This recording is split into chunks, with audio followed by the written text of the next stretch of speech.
Olá, seja bem-vindo no canal Escola Bíblica com César Mota. Peço para que se inscreva, ative o sininho e deixe seu like. Neste vídeo vamos estudar a carta aos Filipenses.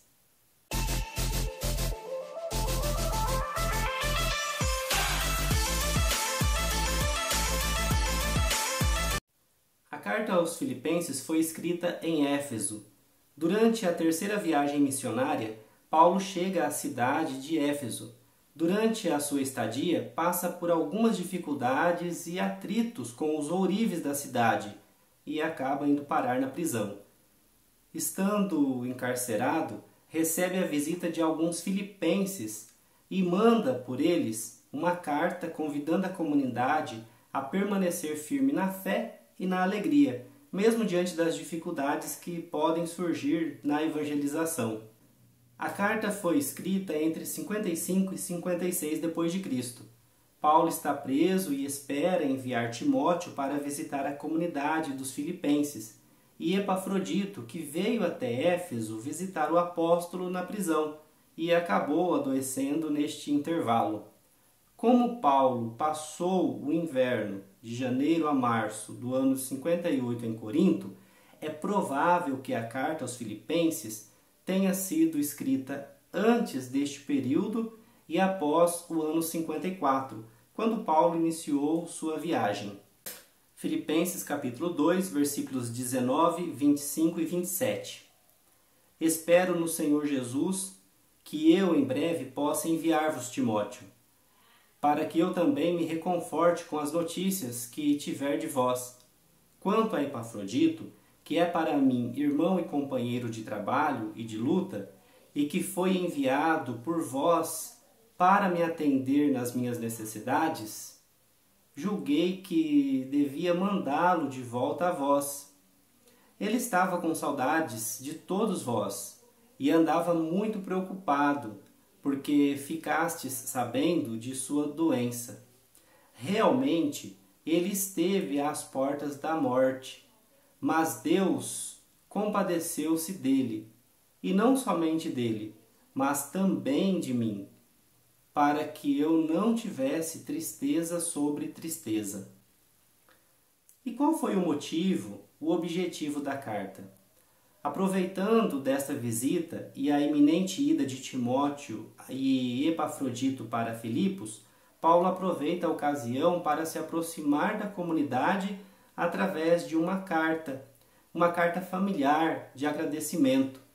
Paulo procurou evidenciar nela a alegria do Evangelho para a comunidade, a qual não tinha dúvidas doutrinais, como no caso dos Tessalonicenses, e não ocasionava problemas como os coríntios.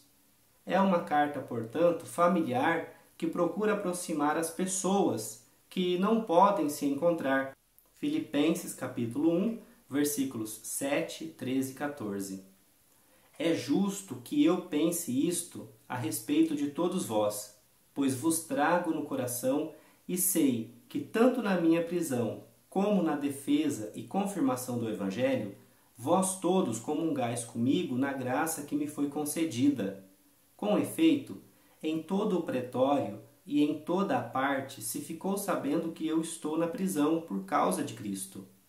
E a maioria dos irmãos, encorajada no Senhor pela minha prisão, redobra de audácia, proclamando sem medo a palavra. Paulo talvez queria também agradecer à comunidade dos filipenses, que sempre o ajudou em seu ministério e lhe enviou uma ajuda financeira enquanto estava em Tessalônica, e sucessivamente. Filipenses capítulo 4, versículos 14 e 17. No entanto, fizestes bem em querer compartilhar as minhas dificuldades. Filipenses, bem sabeis que nos começos da pregação do Evangelho, quando parti da Macedônia, nenhuma igreja, a não ser a vossa, quis movimentar comigo uma conta de débitos e créditos. Estando eu em Tessalônica, mais de uma vez me enviastes o que eu tinha de necessidade. Não que eu esteja desejando os vossos donativos. Ao contrário, eu desejo o fruto que aumente o vosso haver. Além disso, Paulo escreve algumas partes da carta em um tom polêmico, talvez querendo proteger a comunidade de alguns pregadores cristãos que insistiam sobre a questão da lei de Moisés como necessária à salvação. Isso a gente vê lá em Atos 15 e até tem o concílio de Jerusalém e a gente consegue observar essa divergência, essa situação. A carta aos Filipenses não possui uma estrutura definida, mas é o conjunto de várias exortações que Paulo direcionou à comunidade. Também é a questão do transmitir notícias pessoais aos que estão longe, né? Então é um período importante aí em que Paulo esteve preso e viu através das cartas um meio de mandar notícias sobre si aos seus irmãos. Ao interno da carta, merece destaque o famoso hino cristológico e a polêmica com os cães. Diferentemente da primeira carta aos Tessalonicenses, que apresenta uma estrutura clara e foi provavelmente ditada em um momento de tranquilidade, a carta aos Filipenses demonstra que Paulo foi mencionando elementos conforme lhe vinham à mente, e talvez a prisão não era o ambiente mais tranquilo para se escrever uma carta. Vários comentadores acreditam que a carta aos Filipenses é, na verdade, a união de duas cartas que Paulo escreveu à comunidade em momentos diferentes. Paulo esteve preso algumas vezes. Éfeso é a primeira que o apóstolo sofreu durante alguns períodos da sua estadia na cidade, 54 a 57 d.C. Em suas cartas, o apóstolo menciona prisões. Segundo Coríntios, afirma que em Éfeso lutou contra as feras, 1 Coríntios, passou por uma tribulação mortal, 2 Coríntios. Em Cesareia é a prisão que os Atos dos Apóstolos mencionam após a sua chegada em Jerusalém para a festa de Pentecostes, ao término da terceira viagem, entre os anos 58 e 60 d.C. Roma é a prisão domiciliar, onde o apóstolo está aguardando o julgamento na capital do Império, entre os anos 61 e 63, visto que Paulo fora conduzido prisioneiro de Cesareia para Roma. Isso a gente vê lá em Atos, capítulo 28. Quando o apóstolo menciona a prisão em algumas de suas cartas, os comentadores geralmente divergem em qual destas prisões o apóstolo de fato se encontrava, pois isso acaba por modificar a data de redação das cartas. Hino cristológico, Filipenses capítulo 2, de 6 a 11. Este hino cristológico não foi escrito por Paulo, mas fazia parte da liturgia da igreja primitiva. Muitos termos presentes neste hino não aparecem mais nas cartas paulinas. São palavras que o apóstolo não utilizava frequentemente. Paulo propõe este hino como fundamento da mentalidade cristã, a imitação de Cristo. Em Filipenses capítulo 2, versículo 5, nós temos a seguinte passagem: haja entre vós o mesmo pensar que no Cristo Jesus.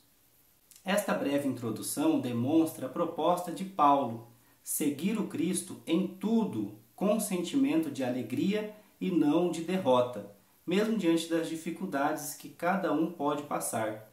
Lembrando que Paulo estava preso, hein? De fato, o verbo pensar indica o convite a ter o mesmo pensamento de Cristo, ou seja, a mesma mentalidade. O cristão deve ser um novo Cristo em todos os lugares e situações onde estiver. Filipenses, capítulo 2, versículos de 6 a 8. Ele, existindo em forma divina, não se apegou ao ser igual a Deus, mas esvaziou-se, assumindo a forma de escravo e tornando-se semelhante ao ser humano. E encontrando em aspecto humano, humilhou-se a si mesmo, fazendo-se obediente até a morte e morte de cruz.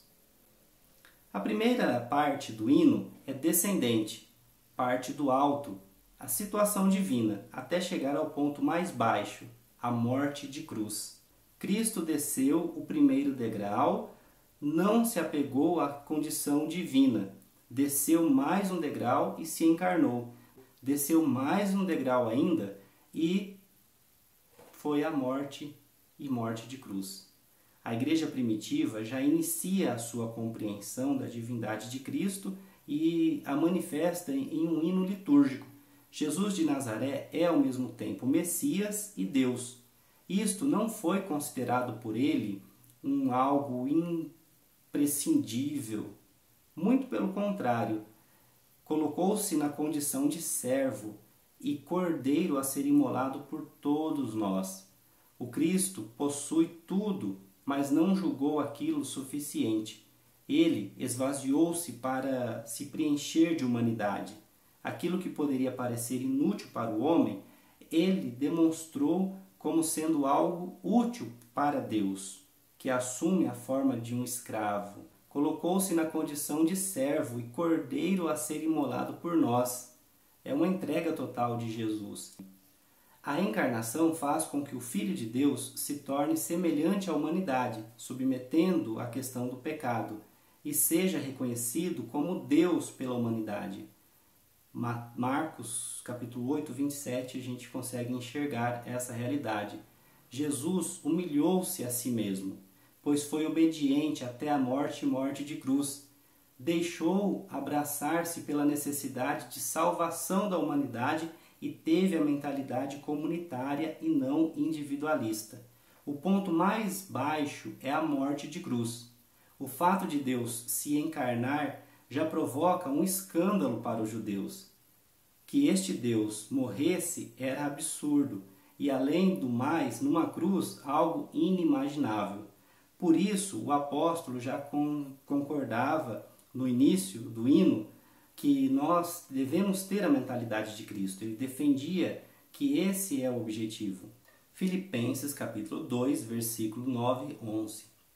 Por isso, Deus o super exaltou acima de tudo e lhe deu o nome que está acima de todo nome, para que em o nome de Jesus todo joelho se dobre no céu, na terra e abaixo da terra, e toda língua confesse: Jesus Cristo é o Senhor, para a glória de Deus Pai.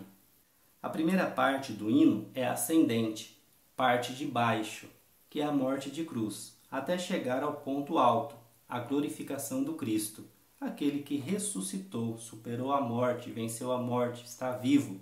Após a descida de vários degraus, a oração cristã primitiva parte da expressão "por isso", para demonstrar todo o percurso contrário. Quem se humilha será exaltado. Isto não é simplesmente a teoria ou ideologia cristã, mas é a mentalidade de Cristo.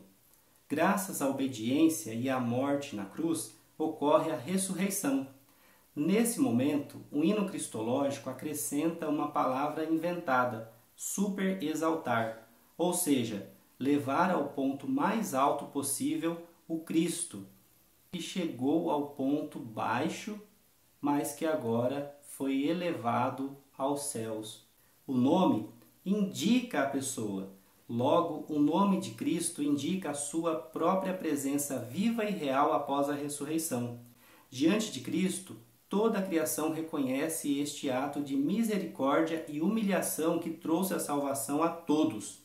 Diante de Cristo, surgem duas atitudes.